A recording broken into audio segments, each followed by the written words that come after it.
je suis un opposant au régime algérien et ce n'est pas en me collant des affaires que je n'ai pas commises, en m'impliquant dans des affaires auxquelles je suis complètement étranger, que l'on viendra à bout de mon combat pour la liberté du peuple kabyle.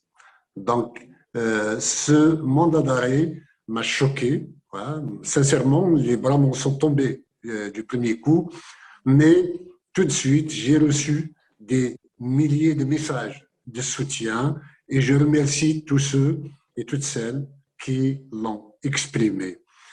Parce que c'est là une injustice que personne ne peut admettre. J'ai 70 ans, j'ai été l'un des membres fondateurs de la première Ligue algérienne des droits de l'homme, donc, et j'ai reçu par ailleurs le prix Gouchi Prize, Peace Prize de la fondation Gouchi, qui est basée en Indonésie. Donc, ce n'est pas à un homme de paix qu'on va coller des affaires de crime. Je ne céderai pas un pouce de mon innocence de cette affaire et je pense bien me défendre. Ceci dit, je me demande quel pays pourrait vraiment appliquer un mandat d'arrêt de cette nature. Personnellement, je réclame plutôt une commission d'enquête internationale sur ce qui s'est passé en Kabylie et dans les affaires dans lesquelles on veut m'incriminer, notamment les incendies et le lynchage d'une personne à l'Arban Thiers.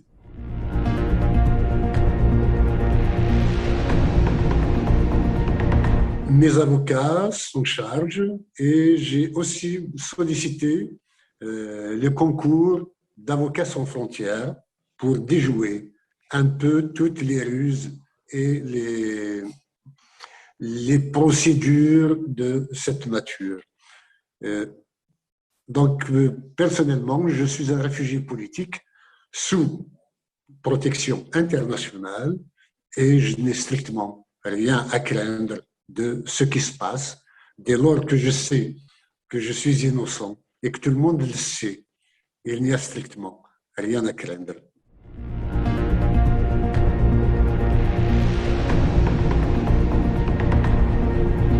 J'ai déposé plainte auprès de la Cour pénale internationale pour génocide anti-kabyle.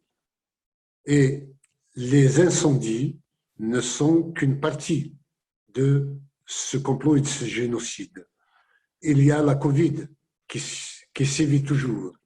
Nous perdons des centaines de citoyens par jour dans le silence et l'indifférence générale de la presse algérienne parce qu'on parle soit des incendies, soit du meurtre de l'Arban Thiers. Il y a un génocide qui est lancé contre nous et j'ai déposé plainte contre les deux représentants officiels de l'Algérie, le ministre de la Défense ou le chef d'état-major, Saïd Chengueleha, et le président algérien qui est Abdelmajid Tebboune. En tous les cas, ils ont bloqué toute aide, aussi bien pour éteindre les feux, et le Maroc peut témoigner, et pour que les gens achètent des équipements à grands frais de leur part pour venir en aide aux malades du Covid en Kabylie. Le régime algérien a tout bloqué pour laisser les gens mourir. Nous sommes en train de mourir. C'est un cri de détresse que nous lançons de ce côté-là.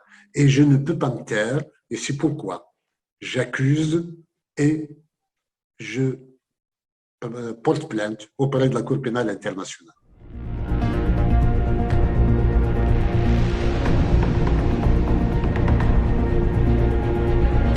Le régime algérien est dans la fuite en avant. Ne pouvant pas faire face à ses propres problèmes internes, il essaie d'incriminer des étrangers, des voisins ou de supposés alliés de voisins.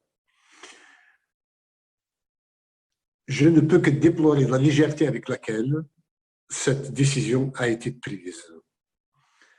Nous, en tant que gouvernement provisoire kabyle et en tant que mouvement pour l'autodétermination de la Kabylie, en tant que Kabyle, ne plaidons plutôt pour une entente, une compréhension entre les deux pays pour le bien-être de tous et pour surtout la paix et la stabilité de tous. Même si nous revendiquons un droit à l'autodétermination, nous sommes des gens de raison et nous souhaiterions, plutôt que de porter des accusations fallacieuses contre nous, de prendre langue avec le régime de telle sorte à ce que l'on trouve les voies et moyens nécessaires pour apaiser la situation et que chacun trouve son compte. Le droit à l'autodétermination du peuple kabyle est inaliénable et sacré pour nous, mais on peut parfaitement discuter des échéanciers, des modalités, de la manière de faire. Il n'y a aucun problème pour ça. Maintenant, concernant la rupture de ces relations, en disant que le Maroc soutient, finance le MAC, je témoigne devant Dieu et les hommes que le Maroc ne finance pas le MAC ni le gouvernement provisoire kabyle. Tout le monde peut savoir comment je vis et où je vis. Donc, si j'étais financé d'ailleurs, cela se saurait. Deuxièmement, dire que nous sommes des pions de puissances étrangères est une insulte à notre intelligence. Nous sommes suffisamment grands pour savoir ce qui est bon pour le peuple kabyle et ce qui ne l'est pas.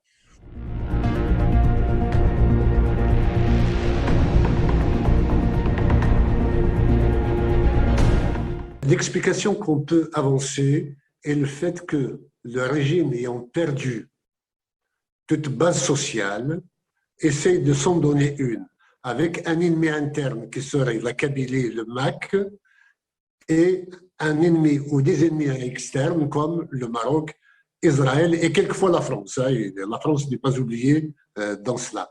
C'est comme vous dites de l'hystérie, mais c'est aussi un manque d'imagination, un manque de raison.